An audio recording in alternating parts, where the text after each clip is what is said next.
No, I'm not going to wash it yet. So a fun little ride we've just taken.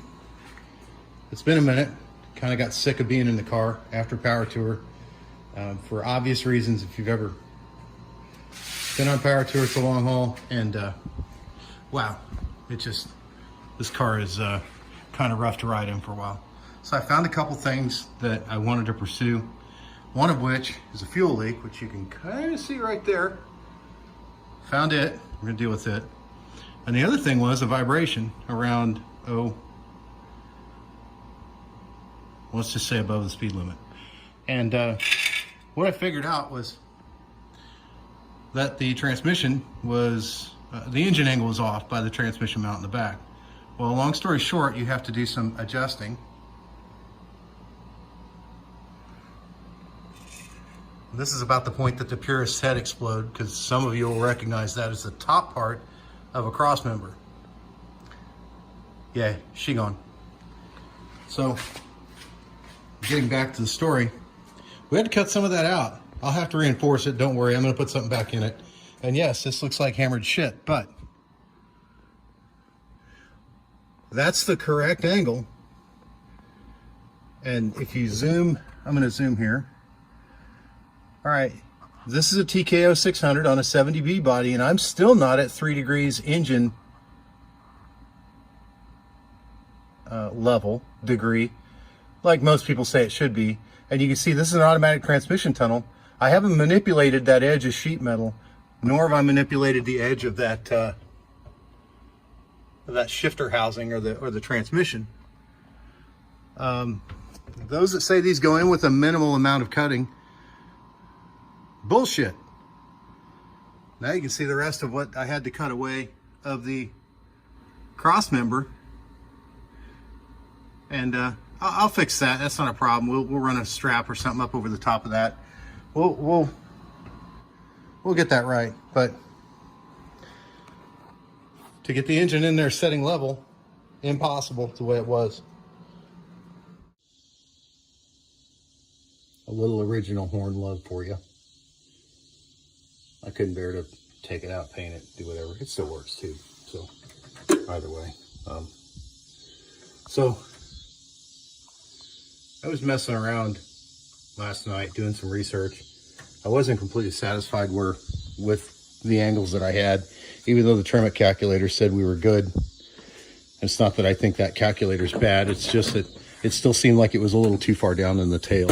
So I came back, hacked up a significant amount of transmission tunnel, and came back. That should read about 3. I'm sitting on the car, it might change it just a hair, but usually I come in here and pop that on there. Last 3 out of 5 times it said 3.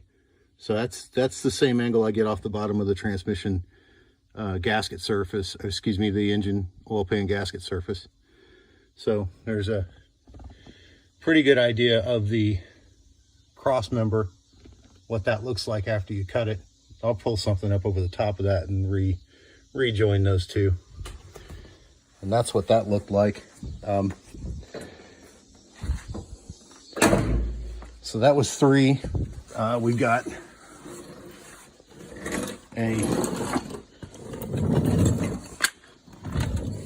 quite a bit of difference now where the transmission mount is.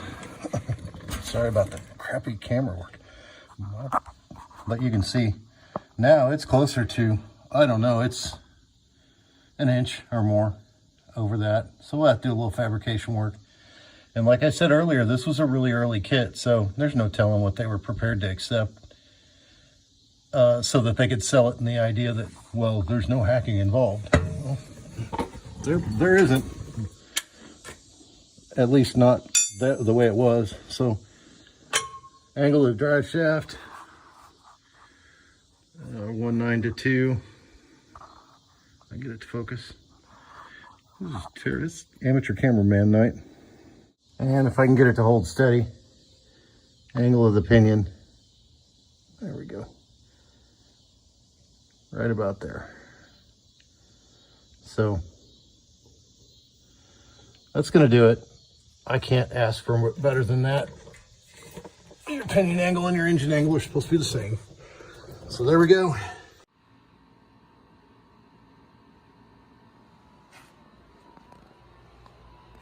Some update. Last time you saw this, it had a big hole in it. So this is my tunnel work. It's not perfect, and I accept your comments. You may also notice there's parts of the car missing now, and that the floor has a strange look to it. Well, as I was welding the tunnel and blowing holes through some rust areas, I kind of noticed that the floor had some issues. Well, I don't have time to put a floor in this thing right now, and it wasn't terrible, which this thing's really solid for a original B-body. If you can get one of these that doesn't have Swiss cheese for floors, you're already ahead of the game. That doesn't mean that it doesn't already have holes in it. There are some really small, there's some holes starting. You can see them there and there. And there's weld boogers everywhere. Sorry about that. I'll clean all that up here in a second. But, you know, it's not bad. It's still structurally fine. And it's going to do for now because I don't have time to deal with it. I'm in kind of a hurry. We're probably moving soon. So what I wound up doing, kind of like pulling the thread on a sweater. Well, shit, soon enough, you're wearing half a sweater. So that's where we're at right now. After I pulled all the interior out and started chasing the rusty floor pan stuff, we wound up POR-ing the whole thing, with the exception of the trans tunnel, but I was close on POR and that stuff's expensive and I don't want to buy another quart for the top of the trans tunnel. But anyway, it's in there and it's doing all right. I like this stuff. I've used it before and it worked really well. I had a convertible once upon a time that was kind of like this and it needed some help too. So we did that to it and it held fine. So that's where it's at. Stuff's really easy to use. I like POR.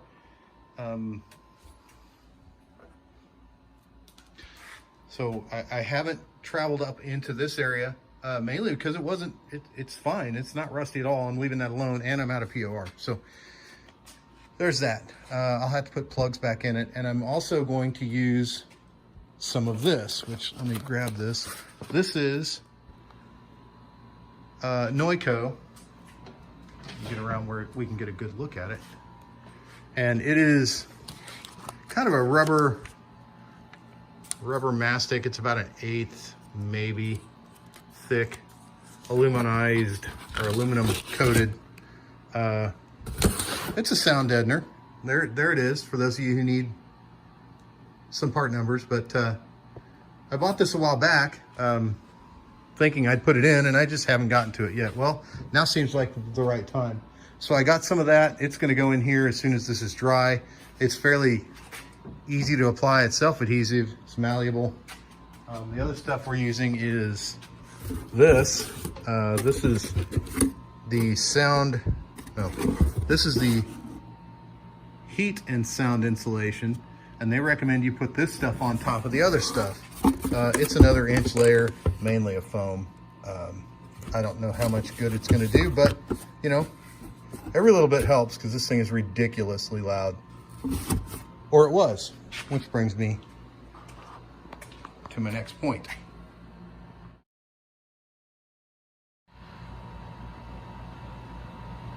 Okay, so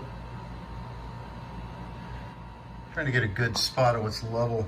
This is about level from the side view of the car. You can see the rocker here, you can see the subframe connector there, and you can see the exhaust right there. So what this is, the 3-inch that we were putting on, we were kind of in a hurry for power tour, and with the engine angle wrong and us not noticing that right away, get up there, things were wrong. Not having time to fix it, we just rolled with it. And you can see there were some interference issues with the ground. We got back, I recognized a bunch of stuff was wrong, started picking stuff apart, and I cut across. You can see where I cut and reused a lot of the tube because it's slip joint stuff, and I'm cheap, so I recycled it and corrected all the angles, recut some of it because it changed where it paid out, and now I have 3-inch again rolling through the car. It fit nicely. Those are the 50s. I don't know what they called them, but it was the big 50s from Flowmaster. And I put a slip joint right there, get to it, so that we could separate the exhaust front and back, because, well, that just makes it easier to work on. I use the original mounting. You can kind of see it there for the exhaust hangers. They're not at a great angle, but they work, and I'm not going to mess with it for now. We'll see how it goes. I can get to it later. So we'll roll around to the back here and give you another view of it. The view from the back is a little better, but you can kind of see where I use some universal. Let me see if I can keep from shaking this too much. Get a better line here. I used some universal, like just some 3-inch exhaust tubing from Speedway that had some slip joints on one end and straight joints on the other. Some of these, like this right here, I had to butt weld, but you know, that's not that hard with straight, clean tubing. And you grind it and clean it up, and it holds just fine. And you just keep picking at it until, you know, it just comes out to where it lays where it should. I used some of those couplers that I got, and I cut my ends. I like turn downs. I don't like straight out pipes. I think they look ridiculous. But those are just steel. It's not stainless or anything exotic. And I don't know. I think I probably got. I think the pipe kit was about $250-ish.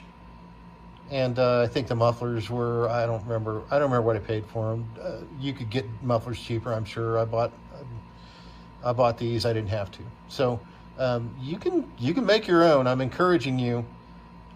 Take your time. You can see I'm super exotic here.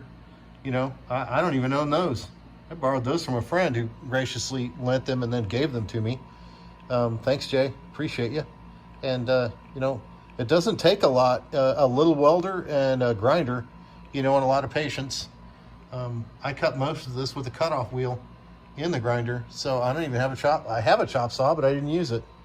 So you can do it. I'm encouraging you to do it yourself. So here's a view from the back of the car. I'll kind of pan down a little bit. You can kind of barely see the tips. As we rotate down, you can kind of see the fuel tank. You go a little deeper, you can just start to see the mufflers. So they tuck up in there nicely, and I think my clearance issues are as over as they're gonna be. I don't know how well this is gonna go. I haven't been able to drive it yet because, well, like I said, you start pulling threads, and before too long your car's in half. So we're gonna keep working on it, but this is a progress report so far. I'll update you when we start putting the Noiko mats down. Thanks for watching.